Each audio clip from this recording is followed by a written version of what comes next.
پھر وہ مجھے پھاٹک پر لے آیا، یعنی اس پھاٹک پر جس کا رخ مشرق کی طرف ہے، اور کیا دیکھتا ہوں کہ اسرائیل کے خدا کا جلال مشرق کی طرف سے آیا، اور اس کی آواز سیلاب کے شور کی سی تھی، اور زمین اس کے جلال سے منور ہو گئی۔ اور یہ اس رویا کی نمائش کے مطابق تھا جو میں نے دیکھی تھی، ہاں اس رویا کے مطابق جو میں نے اس وقت دیکھی تھی جب میں شہر کو برباد کرنے آیا تھا۔ اور یہ رویتیں اس رویا کی مانند تھی جو میں نے نہر قبار کے کنارے پر دیکھی تھی۔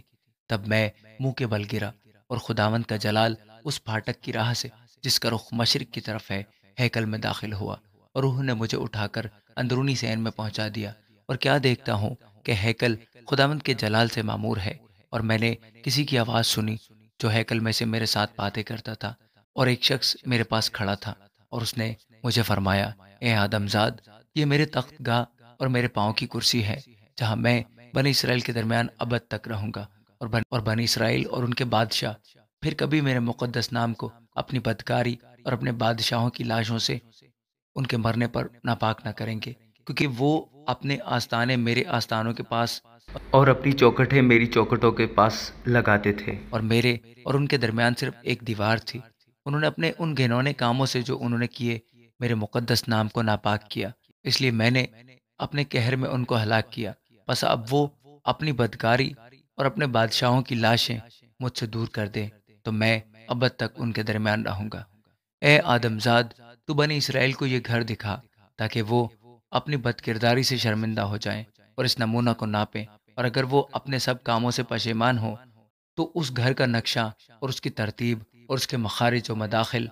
اور اس کی تمام شکل اور اس کے کل احکام اور اس کی پوری وضع اور تمام قوانین ان کو دکھا، اور ان کی آنکھوں کے سامنے اس کو لکھ، تاکہ وہ اس کا کل نقشہ اور اس کے تمام احکام کو مان کر ان پر عمل کریں۔ اس گھر کا قانون یہ ہے کہ اس کی تمام سرحدیں پہاڑ کی چوٹی پر اور اس کے گردا گرد نہایت مقدس ہوں گی۔ دیکھ، یہی اس گھر کا قانون ہے۔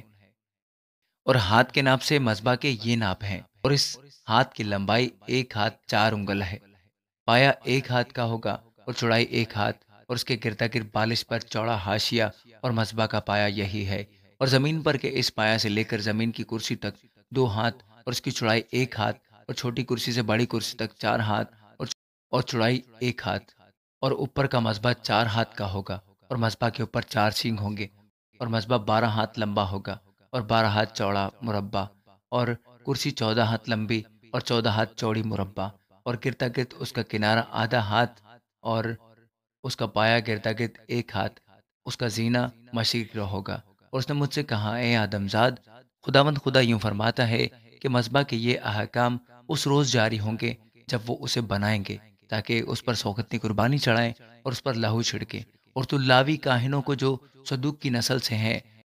جو میری خدمت کے لیے میرے حضور آتے ہیں، خطا کی قربانی کے لیے بچڑا دینا، خداوند خدا فرماتا ہے، اور تو اس کے خون میں سے لینا، اور مذبح کے چاروں سینگوں پر، اس کی کرسی کے چاروں کونوں پر اور اس کے چوگرد کے حاشیہ پر لگانا،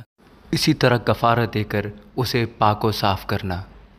اور خطا کی قربانی کے لیے بچڑا لینا، اور وہ گھر کی مقررہ جگہ میں مقدس کے باہر جلایا جائے گا۔ اور تو دوسرے دن ایک بے عیب بکرا خطا کی قربانی کے لیے چڑھانا، اور وہ مذبح کو کفارہ دے کر اسی طرح پاک کریں گے جس طرح بچڑے سے پاک کیا تھا۔ اور جب تو اسے پاک کر چکے تو ایک بے عیب بچڑا اور گلہ کا ایک بے عیب مینڈا چڑھانا، اور تو ان کو خداوند کے حضور لانا، اور کاہن ان پر نمک چھڑکیں اور ان کو سوگندی قربانی کے لیے خداوند کے حضور چڑھائیں۔ اور تو 7 دن تک ہر روز ایک بکرا خطا کی قربانی کے لیے تیار کر رکھنا، وہ ایک بچڑا اور گلہ کا ایک مینڈا بھی جو بے عیب ہوں تیار کر رکھیں۔ 7 دن تک وہ مذبح کو کفارہ دے کر پاک و صاف کریں گے اور اس کو مخصوص کریں گے۔ اور جب یہ دن پورے ہوں گے تو یوں ہوگا کہ 8ویں دن اور آئندہ کاہن تمہاری سوگندی قربانیوں کو اور تمہاری سلامتی کی قربانیوں کو مذبح پر گزرانیں گے، اور میں تم کو قبول کروں گا، خداوند خدا فرماتا ہے۔